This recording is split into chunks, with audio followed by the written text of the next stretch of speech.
철학자 키에르케고르는요, 인생은 뒤를 돌아보면 이해할 수 있지만 삶은 앞으로 걸어가는 것이다 라고 말했어요. 뒤를 돌아보면 그때의 상황을 그 당시에는 이해할 수 없었지만 시간이 지나고 난 다음에 돌아보면 그때 상황이 시간이 지나고 난 다음에 이해가 돼요. 하지만 우리 인생은 멈춰 있는 게 아니잖아요. 어쨌든 우리는 앞으로 가야 되는데 그 인생을 걸음이라고 말했습니다. 한국의 시인 중에 한상욱 시인이란 분은요, 인생은 종착역을 향해서 걸어가는 삶이라고, 이분 또한 걸음이 그 삶이다라고 시적으로 표현했습니다. 잠언 기자도요, 잠언 16장 9절에 이렇게 말씀합니다. 사람이 마음으로 자기의 길을 계획할지라도 그 걸음을 인도하신 이는 여호와시다 그랬습니다. 그 걸음, 그 스텝, 우리가 살아가는 이 인생이 내가 마음대로 계획한다고 해도 그 걸음, 스텝을 인도하시는 분은 누구요? 우리 여호와 하나님이시다라고 분명히 못 박았습니다. 믿으십니까? 아멘. 시편 119편 150 말씀에 우리가 너무너무나 사랑하는 말씀이죠. 주의 말씀은 내 발의 등이요 내 길에 빛이십니다. 이 말씀도 마찬가지예요. 내 길이라는 것은 그 길 가운데 우리는 스텝, 우리는 그 걸음마다, 우리의 걸음마다 하나님의 말씀이 빛이 되십니다. 그러니까 우리의 이 걸음 가운데 빛으로, 말씀으로 비추어 주시옵소서. 그 시편 기자가 오늘 이렇게 표현하고 있는 거거든요. 우리 모두는 인생의 그 각자의 속도에 맞추어서 걸어가고 있습니다. 어린아이도 마찬가지죠. 조금 일찍 걷는 아이가 있는 반면 조금 늦게 걷는 아이들도 있어요. 하지만 이내 걷기를 배우고 난 다음에 걷다가 넘어지고 그러면서 그 아이의 인생이 시작되지 않습니까? 예전에 한번 제 건너 이제 아시는 분의 재미난 에피소드들을 들은 적이 있는데요. 이분이 이제 첫 아이를 낳았어요. 이제 1년이 지났습니다. 돌이 지났는데 그 아이가 걷지를 못하는 겁니다. 너무 걱정이 되는 거예요. 그래서 이분이 한국에 계신 부모님께 전화를 했습니다. 어머니, 애가 지금 돌이 지났는데 걷지를 못해요. 그러니까 그 어머니 하시는 말씀이 너는 3년 동안 못 걸었다. 우리 신앙도 마찬가지입니다. 각자의 걸음과 속도가 있어요. 인생은 상대적이지 않습니다. 우린 자꾸 비교를 해요. 우리의 안 좋은 버릇 중에 하나가 자꾸 상대적으로 비교를 합니다. 내가 이 사람보다 좀 낫고 내가 저 사람보다 좀 못하고, 그러니까 자꾸 힘들어지는 거예요. 방향을 잡지를 못합니다. 그런데 우리는요, 절대로 우리 인생은 상대적이지 않아요. 저 사람이 이만큼 갔다 그래서 내가 꼭 그까지 가야 되는 거 아닙니다. 하나님은 우리의 걸음 가운데 하나님께서 우리의 속도를 맞추어서 가시는 분이세요. 그래서 우리는 상대적이지 않고요, 하나님 사랑은 절대적입니다. 하나님께서 우리 걸음 가운데 함께 하시고 우리는 고유한 하나님의 사랑하는 존재예요. 우리 한 사람 한 사람은 하나님 보시기에 가장 아름다운 존재입니다. 그래서 우리가 다들 넘어지는 시기가 달라요. 일어서는 시기도 다릅니다. 그럼 옆 사람이 어떻게 알겠어요? 하지만 하나님은 우리의 넘어지고 일어서는 그 모든 순간들마다 함께 그 걸음 가운데 함께 하신다는 분이십니다. 할렐루야. 아멘. 하나님은 우리를 한 번의 목적지까지 데리고 가시는 분이 아니에요. 한 걸음 한 걸음씩 우리의 걸음을 인도해 주시는 분이 우리 하나님이십니다. 우리 잘 알고 있겠지만 출애굽 사건이 그렇습니다. 이스라엘 백성이 그 400년 동안 노예 생활을 하다가 하나님의 은혜 가운데 출애굽을 합니다. 그죠? 그런데 출애굽을 하고 난 다음에 약속의 땅 가나안 땅으로 보내겠다 말씀해 주셨어요. 그런데 그 사람들이 이끌고 슝 바로 가나안 땅으로 가지 않습니다. 하나님은 40년 동안 걷게 해주셨어요. 40년 동안 광야를 걷게 하셨습니다. 그런데 가나안 땅에 가는 것보다도 사실은 우리가 말씀을 통해 은혜 받는 것은요, 가나안 땅이 우리가 갈 목적지이지만, 사실은요, 하나님의 목적은 가나안 땅보다도 40년 동안 이스라엘 백성들을 걷게 하시면서 그 광야의 삶 속에서 함께 걸으시는 그 걸음이 하나님께는 행복이었어요. 물론 이스라엘 백성들이 불평불만이 많았습니다. 배고픕니다. 목마릅니다. 춥습니다. 덥습니다. 우리 인생하고 비슷하잖아요. 그런데 그럴 때마다 하나님은 늘 그들과 함께 해주셨어요. 그리고 하나님의 약속의 땅 가나안 땅으로 가게 해주셨어요. 그러므로 하나님은 목적지가 있지만 우리를 그 목적지까지 가게 하시는 그 걸음, 그 순간을 하나님은 가장 소중하게 여기신다는 사실입니다. 그래서 우리가 살아가는 인생, 그 걸음이 얼마나 소중한지 모릅니다. 왜 그러냐면 그 걸음마다 하나님의 은혜가 있습니다. 그 은혜를 꼭 발견하시는 저와 여러분 되시길 주님의 이름으로 축원합니다. 아멘. 걸음이 왜 중요합니까? 첫째로 결국 우리의 걸음을 세워주시는 분은 우리 하나님이십니다. 넘어졌는데 내가 일어나는 것 같아도 이 걸음이 조금 전에 우리가 잡은 말씀처럼 내가 그 걸음을 계획하는 것 같아도 깊이 들어가 보면 이 걸음을 인도하시는 이 세워주시는 분은 우리 하나님이란 사실입니다. 그것을 알고 여러분 스텝을 밟게 되면 그 걸음을 내딛게 되면 내 이 걸음이 하나님의 은혜 가운데 있다는 것을 확신하게 될 줄로 믿습니다. 조금 전에 읽은 잠언 16장 9절 말씀에 사람이 마음으로 자기의 길을 계획할지라도 그 걸음을 인도하시는 이는 여호와이시니라. 할렐루야. 아멘. 오늘 본문 말씀에 여호와께서 사람의 걸음을 정하시고 그 길을 기뻐하시나니, 하나님께서 우리 걸음을 인도하시는데, 그리고 하나님께서 인도하시면서 그 걸음을 정하신다 그랬어요. 너무너무 귀중한 말씀입니다. 하나님께서 우리 걸음을 정하시는데 그 정하신다는 것, 너가 이 길로 가라, 이것이 아니고요. 우리가 살아가는 그 인생 가운데 우리가 살아가는 그 스텝의 가장 중심에 붙잡아 주신다는 거예요.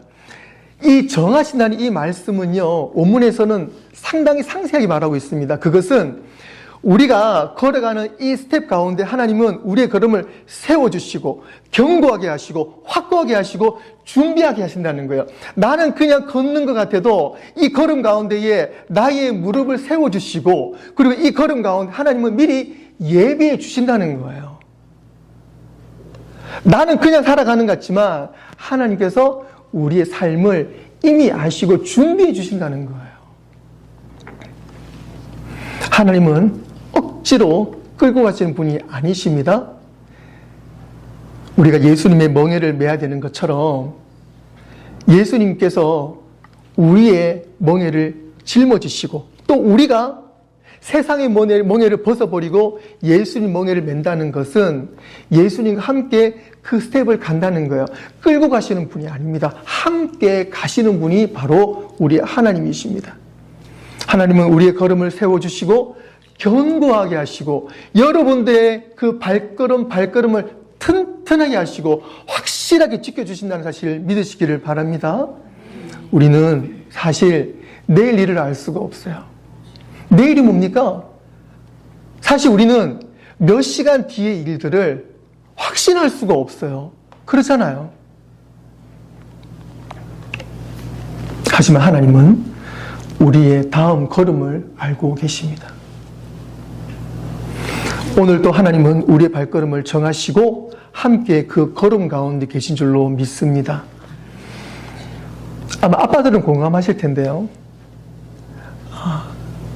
이제 아이들이 유모차를 이제 벗어나서 이제 아장아장 걷지 않습니까? 그러면 보통 공원이나 이제 놀이동산에 가면 아이들이 여기저기 막 다니고 싶어 합니다. 그러면 물론 엄마들도 사실 손을 잡아주시지만 이제 엄마들은 이제 여러 가지 좀 살피시고 주로 이제 아빠들이 이제 손을 좀 많이 잡아주시는 편이시죠. 어쨌든 그렇게 부모님들이 아이 손을 잡고 그 놀이동산 다니지 않습니까? 그러면 부모님이 아이 손을 그냥 쉽게 놓습니까? 꽉 잡고 있습니까? 꽉 잡고 있습니다. 특히 저도 그런 경험이 많은데요. 아이 손을 잡고 이제 1살 배기 된 아이 손을 잡고 하면은 그 아이는요 자기 가고 싶은 데로 갑니다. 물론 아빠가 힘이 있지만 뭐 내가 뭐 타고 싶은 대로 아이를 끌고 가지 않지 않아요, 그죠? 아빠는 그냥 아이 손을 꼭 붙잡고는 아이가 가고 싶은 대로 그냥 갑니다. 그러면 그 아이는요 꼭 몇 번을 넘어지려고 해요. 근데 그 아이가 넘어집니까? 아니요. 아빠가 손 꼭 붙잡고 있기 때문에 넘어지지 않습니다. 넘어지려고 해도 그 아이는 아빠 손에 매달려 있잖아요. 혹시 넘어질 때도 있어요. 하지만 넘어졌다가도 그 아빠는 그 아이 손을 꼭 잡고 또 일으킵니다. 하나님께서 우리 인생을 그렇게 붙잡고 있다는 거예요. 하나님은 우리 손을 항상 붙들고 계신 줄로 믿습니다. 오늘 본문 24절 말씀에 우리 다 함께 읽어볼까요? 시작. 그는 넘어지나 아주 엎드러지지 아니함은 여호와께서 그의 손으로 붙드심이로다. 아멘. 어떻게요? 붙드심이로다. 붙들어진다고 약속하시잖아요. 말씀하시잖아요. 여러분들 하나님의 손을 꼭 붙잡고 있음을 믿으시고 경험하시고 살아가시길 바랍니다. 그의 손으로 붙드심이라. 이 붙드신다는 이 말이요 얼마나 강력한 말씀이냐면 붙잡는다, 떠받는다, 그리고 넘어지지 않게 지탱한다 이 말이거든요. 즉 이 말씀은요 한글 성경으로는 그의 손으로 붙드심이라 이 말씀은요 그림을 그려드릴게요. 원문에서는요 우리 손을 붙잡고 있는데 붙잡은 손을 맞잡는다 그랬어요. 받친다 그랬어요. 그러고 난 다음에 넘어지지 않게 지탱한다는 것입니다. 하나님께서 우리 손을 붙잡고 있는 것은 아이고 착하다 함께 가자 붙잡고 있는 그것이 아니고요. 하나님이 우리 손을 잡고 꼭 잡고 양손으로 꽉 매듭을 내어가지고 지탱한다고 합니다. 그러므로 우리는 하나님 손이 우리를 붙잡고 있을 때 우리는 결코 손을 뺄 수가 없습니다. 우리는 자꾸 빼고 싶을 때가 있어요. 하나님 말씀 따라가는 게 때로는 힘들고 어렵고 싫을 때가 있습니다. 그래서 가끔은 손을 빼고 싶을 때가 있어요. 그런데 사랑하는 성도 여러분, 하나님의 손은 여러분들을 절대로 놓지 않으십니다. 믿으십니까? 아멘. 그게 은혜예요. 그게 은혜입니다. 중요한 것은 하나님은 넘어지지 않게 하시는 분이 아닙니다. 넘어져도 다시 일어나게 하시는 분이 우리 하나님이시고 그래서 우리는 넘어져도 완전히 엎드러지지 않습니다. 믿음의 사람도 넘어집니다. 우리도 실패합니다. 눈물을 흘리고 우리도 낙심할 때가 있습니다. 아니 많습니다. 가정의 문제, 자녀 문제, 건강 문제, 경제적인 문제, 또 미래에 대한 염려가 우리 또한 있습니다. 그래서 우리는 더 기도하는 거고요. 우리도 그러한 여러 가지 문제들을 종종 경험을 합니다. 하지만 사랑하는 성도 여러분, 하나님이 그 모든 문제의 중심에 계심을 믿으시길 바랍니다. 그는 넘어지나 아주 엎드러지지 아니함은 우리가 넘어지지만 아주 엎드러지지 아니하면 왜 우리가 넘어지지만 엎드러지지 않습니까? 그것은 하나님께서 여러분들을 붙들고 계시기 때문에 그렇습니다. 사랑하는 성도 여러분, 우리가 믿음으로 넘어지지 않는 삶을 사는 것이 아닙니다. 넘어져도 소망 가운데 일어나는 것이 믿음입니다. 넘어지는 거 두려워하지 마세요. 여러분, 인생 가운데 힘든 일 겪는다고 너무 실망하지 마세요. 하나님이 여러분들을 꼭 붙잡고 계십니다. 내가 하나님을 붙잡는 삶이 아니고 끝까지 하나님께서 우리를 붙잡아 주시는 붙들림 가운데 있는 인생이 가장 복된 인생임을 믿습니다. 사랑하는 성도 여러분, 하나님은 절대 여러분의 손을 놓지 않으십니다. 비록 현실은 폭풍 가운데 있지만 하나님께서 꼭 붙잡고 계심을 믿으시기를 바랍니다. 하나님은 오늘도 우리의 삶을 붙들어 주시고 우리의 믿음을 붙들어 주시고 우리의 가정을 붙드시고 우리의 교회를 붙들어 주실 줄로 믿습니다. 그러므로 사랑하는 성도 여러분, 두려워하지 마시고 포기하지 마시고 하나님의 붙들어 주심을 믿으시길 바랍니다. 그 손은 오늘 또 우리를 붙들고 계심을 믿으시길 바랍니다. 이사야서 41장 10절 말씀에 두려워하지 말라, 내가 너와 함께함이라. 놀라지 말라, 나는 내 하나님이 됨이라. 내가 너를 굳세게 하리라. 참으로 너를 도와주리라. 참으로 나의 의로운 오른손으로 너를 붙들리라. 너를 붙들리라. 너를 붙들리라. 너를 붙들리라. 하나님 감사합니다. 우리를 붙들어 주셔서 감사합니다.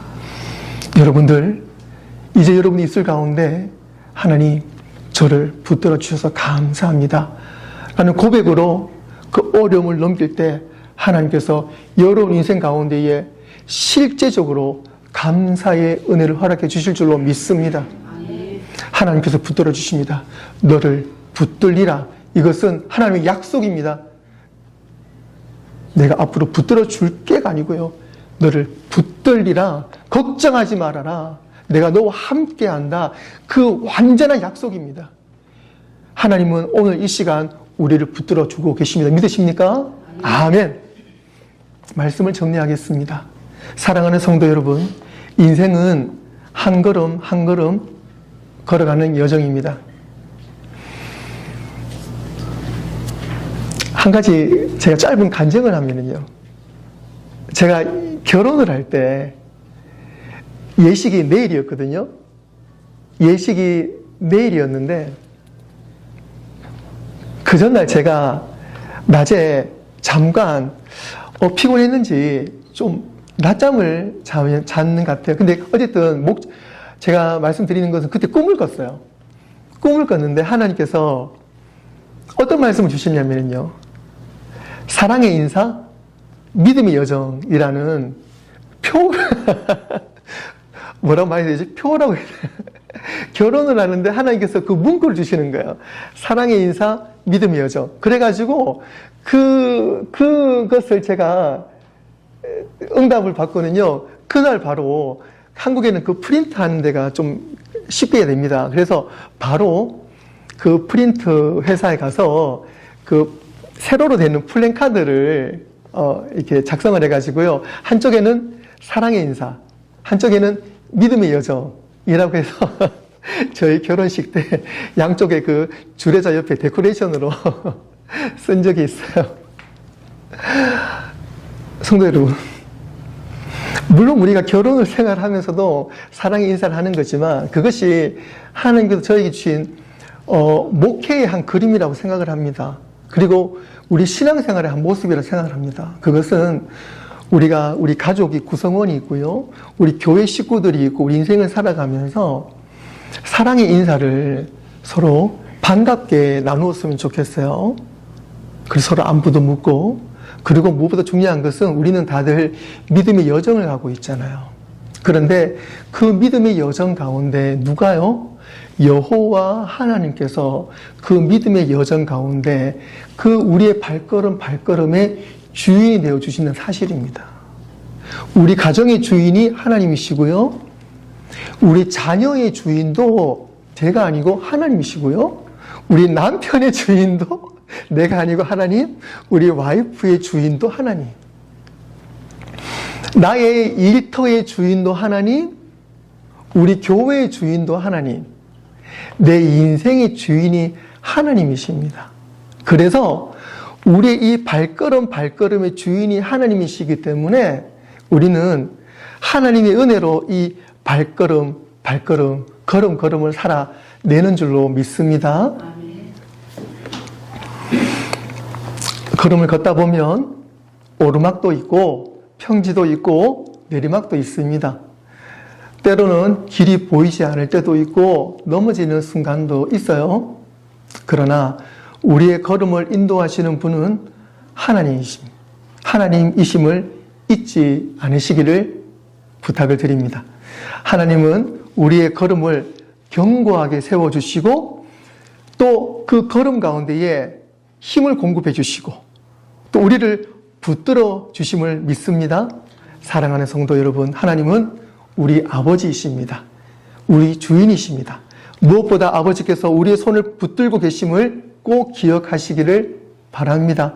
그러므로 두려워하지 마시고 포기하지 마시고 믿음으로 걸음을 걸어가시길 바랍니다. 하나님께서 여러분들의 걸음을 기뻐하시고 여러분의 손을 끝까지 붙들어 주실 줄로 믿습니다. 오늘도 함기교회 모든 성도님들의 발걸음 위에 하나님의 은혜가 함께 하시고 어떤 상황에서도 흔들림 없이 하나님의 붙들어 주심을 경험하는 복된 삶이 되시기를 주님의 이름으로 축원합니다. 기도하겠습니다. 하나님.